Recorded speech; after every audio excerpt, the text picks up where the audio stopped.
From Eminem receiving voicemails from his faithful attorney-at-law, Paul Rosenberg, across multiple decades, to Frank Ocean airing motherly advice on Blonde's Be Yourself, the voicemails definitely had a strong presence throughout the history of hip-hop. This long history can be accredited to the voicemail's versatility as a narrative device, from it being able to act as a scripted series of skits across multiple albums, such as Eminem's mentioned Paul Rosenberg series, to it being able to deliver personal anecdotes through the use of real voicemails, with an example of this being Nicki Minaj's voicemail to Kanye West on his 2018 track Violent Crimes. These prominent examples in modern hip-hop may come as strange though, as the voicemail has been in decline since the early 2010s, with the last known study on the subject by publications Vonage and USA Today documenting an 8% decline just from 2011 to 2012 alone. The decline has likely continued, but even still, the trend has not been able to challenge the voicemail's prominence and importance in hip-hop. The first known appearance of the voicemail in hip-hop comes from the New York outfit De La Soul and their 1991 track, Ring Ring Ring. Let's listen to the beginning of it, in which they air a scripted voicemail in order to dissect the rest of the song.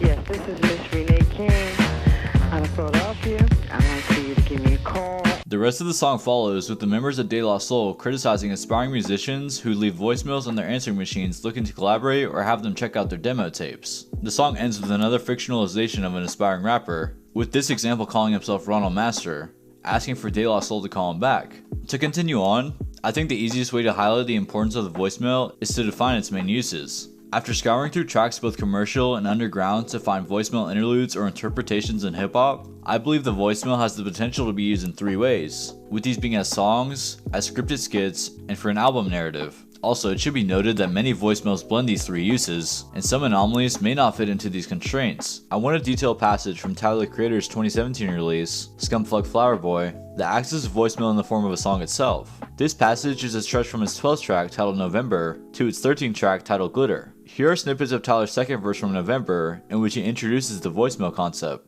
I wrote a song about you, I want your opinion. Matter of fact, I'ma just call you so you can hear it. If you do answer, I'll play it to state facts. And if you don't, I'll leave a voicemail with the playback. After this, the answering machine gives Tyler his answer. Hello, no one is available to take your call. Please leave a message after the tone. This second verse by Tyler and the sampling of a stock answering machine allow for November to seamlessly transition into Glitter. On Glitter, Tyler spills everything he has into a voicemail delivered song in which he describes his love interest as making him feel beautiful like glitter. Unfortunately, a bridge leads Tyler himself into tragedy. We didn't get your message either because you were not speaking or because of a bad connection. While it's unfortunate that Tyler's story did end in tragedy, it makes for a beautiful one. This beautiful story relied on one thing though, the voicemail. The most prominent example of voicemails acting as scripted skits in hip-hop is Eminem's Paul Rosenberg series, which may be the most well-known inclusion of the voicemail in music history. In this series that stretches across 6 albums, Paul, who in real life is Eminem's manager, poses as his quote, faithful attorney-at-law and reacts to the album that the skit is a part of by criticizing that the mainstream, suburban America, and celebrities that Eminem calls out on it will not be happy with the album's content. It should be noted that the Eminem Show Paul skit does not deal with the music industry, but Eminem shooting off a gun in the studio, which fits the narrative as fictional Paul is Eminem's lawyer. On his other 5 skits from the Paul Rosenberg series, Paul would open his voicemails with a close variant of the following.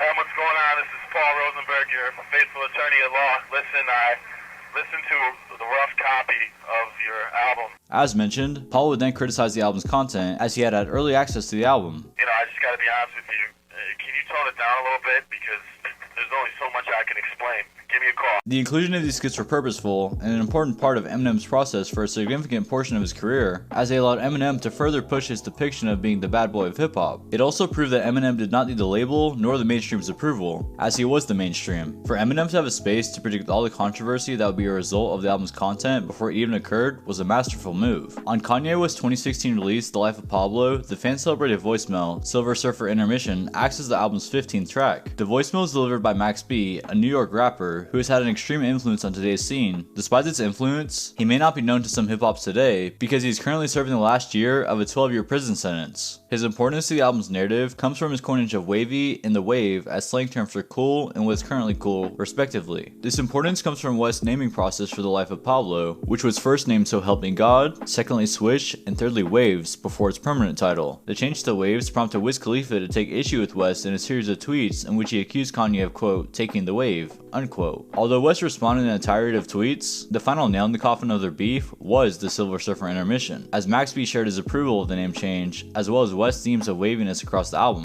By including this voicemail, Kanye invalidates Wiz Khalifa's claim that Kanye had taken the wave, and in the most Kanye way possible, made him triumphant. This is truly the ultimate example of a voicemail cementing an album narrative. If the voicemail is the ability to create a path for one of the current leaders of the culture to tell a love story in the most poetic way possible, allow for one of the best to ever do it to maintain their out of control image across albums, and clear up a legend's name, the blend of hip hop and the voicemail proves itself to be a strong force in many scenarios. The strength of the voicemail is proven by its usage across nearly 3 decades after its introduction, and it being an unavoidable inclusion into the project of the leaders of the overall sound. The voicemail matters because when utilized correctly, it is not a force to be reckoned with.